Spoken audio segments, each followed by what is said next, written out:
చదువుకునేటప్పుడు నాయన ఇచ్చిన సైకిల్ దొక్కినాం అంటే ఒక అర్థం ఉంది, మంచిగా ఉంది, ఓకే. కానీ ఈరోజు ఉద్యోగం వచ్చింది, డిఆర్డిఏలో ఒక మంచి పోస్ట్లో ఉన్నావు, ఒక 40,000 జీతం వస్తుంది, ఈ రోజు కూడా సైకిల్ ఎట్లా దొక్క బుద్ధి అవుతుంది అసలు? అంటే ఈ జీవితం అనేది ఎప్పుడు ఉంటామో ఎప్పుడు పోతామో తెలియదు అన్న. అంటే ఈరోజు కనపడేవాడు రేపు కనపడట్లేరు. ఈ చాలా చూస్తున్నాం సోషల్ మీడియాలో, టీవీలలో. సో నా ఆశ ఏంటంటే నేను బ్రతుకున్నంత కాలం నా కుటుంబం కోసం ఖచ్చితంగా డబ్బులు సంపాదించాలి. మా డాడీ పడ్డ కష్టం నేను మా డాడీతో చూసిన, ఆ ఫేస్ని నేను ఫేస్ చేసిన. కానీ నేను పడ్డ కష్టాలు నా పిల్లలు పడద్దనే ఆ దృఢ సంకల్పంతో ఉన్నాను. సో నాకు దీని సంకల్పం మీ యొక్క సంకల్పంతో నేను ఇక్కడ దాకా వచ్చిన, బాధపడవద్దు.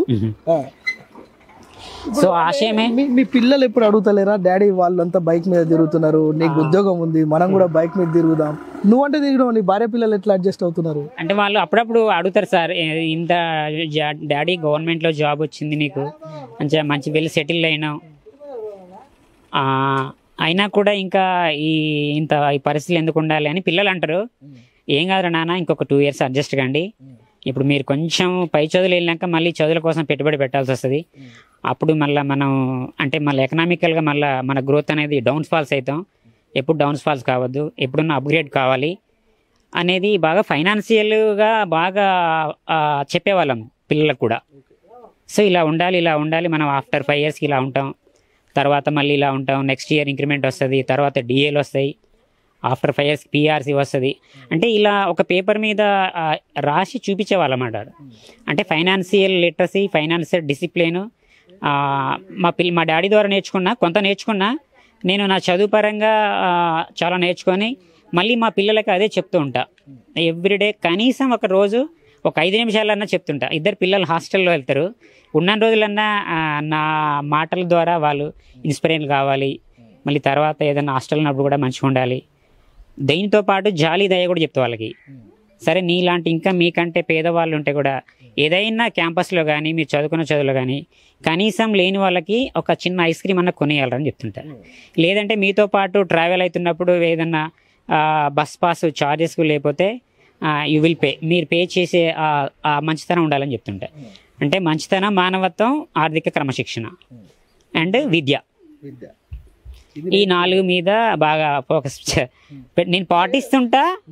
ఏదైనా మీరు నన్ను అబ్జర్వ్ చేయండి, నేను చెప్పే మాటలు మా డాడీ పాటిస్తుండా లేకపోతే యాజ్ ఏ పేరెంట్గా చెప్తుండా అనేది ఫస్ట్ నన్ను కూడా ఎగ్జామ్ చేయండి. నేను పాటిస్తే మీరు పాటించరి. నేను మా డాడీ కాంచి అదే నేర్చుకున్నా, ఆయన పాటించిండు, నాకు చెప్పిండు, నేను పాటిస్తున్నా, మీరు నేర్చుకోవాలి. 2 years ఆగండ్రా, నేను 2 years తర్వాత మారుస్తా. 2 years తర్వాత కారు కొంటారా, బండి కొంటారా? మా పిల్లలు బండి కొనమంటారు సార్ ఫస్ట్.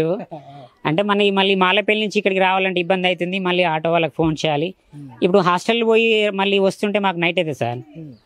ఇప్పుడు మొన్నటిదాకా మా బుజ్జి అడగూడూరులో, యాదాద్రి డిస్టిక్లో సోషల్ వెల్ఫేర్లో 10th అయిపోయింది, ఆమెకు 9.7 వచ్చింది. సో ఇప్పుడు ఇంటర్ ఫస్ట్ ఇయర్కి హైదరాబాద్లో సీట్ వచ్చింది సిఓఈలో. ఇప్పుడు హైదరాబాద్ పోయి మళ్ళీ ఆ అప్ అండ్ డౌన్లో రావాలంటే మాకు ఎగ్జాక్ట్లీ ఎంత లేదన్నా చీకటి అవుతుంది. సో ఆ చీకట్లో వెహికల్స్ ఉండవు. అప్పుడు చిన్న కష్టమైనా సరే వెనక కూర్చోబెట్టుకొని చిన్నగా మేము సరే ఒక 10 నిమిషాలు లేట్ అయినా చిన్నగా కష్టం అనుకున్నా తొక్కుంటే మేమిద్దరం ఇంటికి వచ్చి హ్యాపీగా నిద్రపోయి ఇక మళ్ళీ రేపు మార్నింగ్ ఎవరి వర్క్లో కాళ్ళు వెళ్ళిపోతాం సార్. రైట్. అంటే నిజానికి కూడా తండ్రి నుంచి నేర్చుకున్న క్రమశిక్షణ పిల్లలకి నేర్పించాలి. ఆర్థికమైన ఇబ్బందులు నా పిల్లలు కూడా పడొద్దని, ఎంత ఇబ్బంది అయినా అంటే ఒక 40,000 శాలరీ వస్తున్నప్పటికీ కూడా తండ్రి ఇచ్చిన సైకిల్ తోటే తన విధి నిర్వహణ మొత్తం నిర్వహిస్తూ పిల్లల్ని కూడా మాడుగులపల్లి అంటే ఇక్కడ నుంచి వీళ్ళ విలేజ్కి సంబంధించి ఒక 4 నుంచి 5 కిలోమీటర్లు ఉంటుంది. అక్కడికి వెళ్ళి ఆయన అదే సైకిల్ మీద 2 పిల్లల్ని కూడా తీసుకొస్తా, మొత్తం కార్యకలాపాలన్నీ సైకిల్ మీదనే చేస్తా. ఇంకొక 2 సంవత్సరాల్లో పిల్లలకు బైక్ కానీ ఇంకేదైనా వాహనం కొనే ఆలోచన ఉంది. అంటే పిల్లలకి నేను ఎలాంటి ఇబ్బంది రావద్దు, మంచి చదువులు చదివించాలనే ఒక ఆలోచనతోనే ఇలా చేస్తున్నా అని చెప్తున్నా.